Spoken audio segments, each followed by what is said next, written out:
வணக்கம். அமரர் கல்கியின் பொன்னியின் செல்வன் முதல் பாகம் புதுவெள்ளம் பகுதி 8. பல்லக்கில் யார்?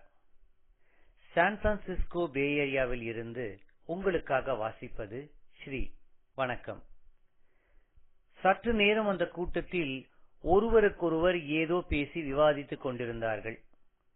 பல குரல்கள் ஒருங்கே கலந்து ஒலித்தபடியால் வந்தியத்தேவன் காதில் ஒன்றும் தெளிவாக விழவில்லை. சம்புவரையர் உரத்த குரலில், பழுவூர் மன்னர் கேட்டதற்கு நாம் மறுமொழி சொல்ல வேண்டாமா?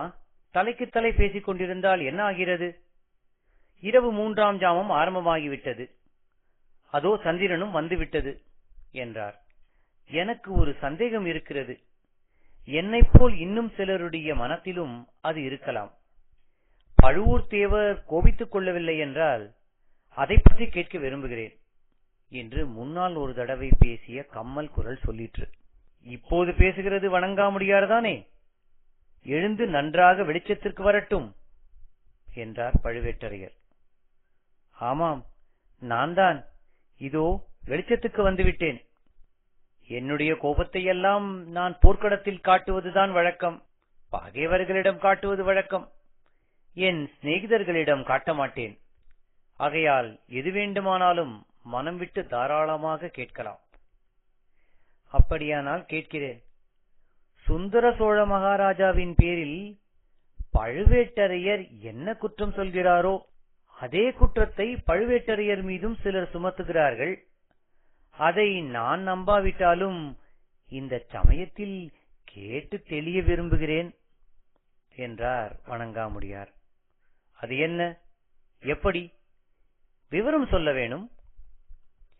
பழுவூர் தேவர் 2 ஆண்டுகளுக்கு முன்பு ஒரு பெண்ணை மனம் புரிந்து கொண்டது நம் எல்லோருக்கும் தெரியும். இச்சமயம் சம்புவரையரின் குரல் கோபத்துணியில், வணங்காமுடியார் இந்த விஷயத்தை பற்றி பேசுவதை நாங்கள் ஆட்சேபிக்கிறோம்.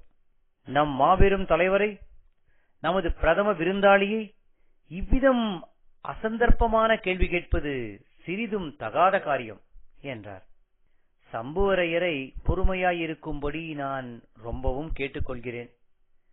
வணங்காமுடியார் கேட்க விரும்புவதை தாராளமாக கேட்கட்டும். மனத்தில் ஒன்றை வைத்துக் கொண்டிருப்பதை விட கூறி கேட்டுவிடுவதே நல்லது. 55 பிராயத்துக்கு மேல் நான் ஒரு பெண்ணை மணந்து கொண்டது உண்மைதான். அதை தாராளமாக ஒப்புக்கொள்கிறேன். ஆனால் நான் தான் கலியுக ராமாவதாரம் என்று எப்போதும் சொல்லிக் கொண்டதில்லை. ஏகபத்னி விரதம் கொண்டவன் என்றும் சொல்லிக் கொண்டதில்லை. அந்த பெண்ணை நான் காதலித்தேன். அவளும் என்னை காதலித்தாள். பழந்தமிழ்நாட்டு முறைப்படி இஷ்டப்பட்டு மணந்து கொண்டோம். இதில் என்ன தவறு? ஒரு தவறும் இல்லை என்று குரல்கள் எழுந்தன. மனம் புரிந்து கொண்டது தவறு என்று நான் சொல்லவில்லை. நம்மில் யார்தான் ஒரு தார விரதம் கொண்டவர்கள்? ஆனால் ஆனால் ஆனால் என்ன?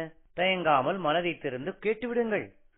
புது மனம் புரிந்து கொண்ட இளையராணியின் சொல்லை எல்லா காரியங்களிலும் பழுவேட்டரையர் கேட்டு நடப்பதாக சிலர் சொல்கிறார்கள்.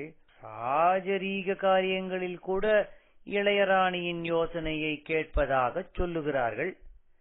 தாம் போகும் இடங்களுக்கெல்லாம் இளையராணியையும் அழைத்து போவதாக சொல்லுகிறார்கள். இப்போது கூட்டத்தில் ஒரு சிரிப்பு சத்தம் எழுந்தது. சம்புவரையர் குதித்து எழுந்து, சிரித்தது யார்? உடனே முன்வந்து சிரித்ததற்கு காரணம் சொல்லட்டும் என்று கர்ஜித்து கத்தியை உரையிலிருந்து உருவினார். நான் தான் சிரித்தேன். பதற வேண்டாம் சம்புவரையரே என்றார் பழுவேட்டரையர். பிறகு, வணங்காமுடியாரே சத்தமாயிருக்கிறார். இதற்கு அத்தாட்சி என்ன? உங்களுக்கெல்லாம் திருப்தி தரக்கூடிய அத்தாட்சியை இப்போதே அளிக்கிறேன். அளித்தால் அனைவரும் பிரமாணம் செய்ய சித்தமாய் இருக்கிறீர்களா? பல குரல்கள் இருக்கிறோம் இருக்கிறோம் என்று ஒலித்தன. யாருடைய மனதிலும் வேறு எந்தவித சந்தேகமும் இல்லையே? இல்லை இல்லை. அப்படியானால் இதோ அத்தாட்சி கொண்டு வருகிறேன். வணங்காபடி முனையரையரின் சந்தேகத்தையும் இப்போதே தீர்த்து வைக்கிறேன் என்று கூறிக்கொண்டே பழுவேட்டரையர் எழுந்தார். கம்பீரமாக நடந்து அங்கே சமீபத்தில் வைக்கப்பட்டிருந்த மூடு பல்லக்கின் அருகில் சென்றார்.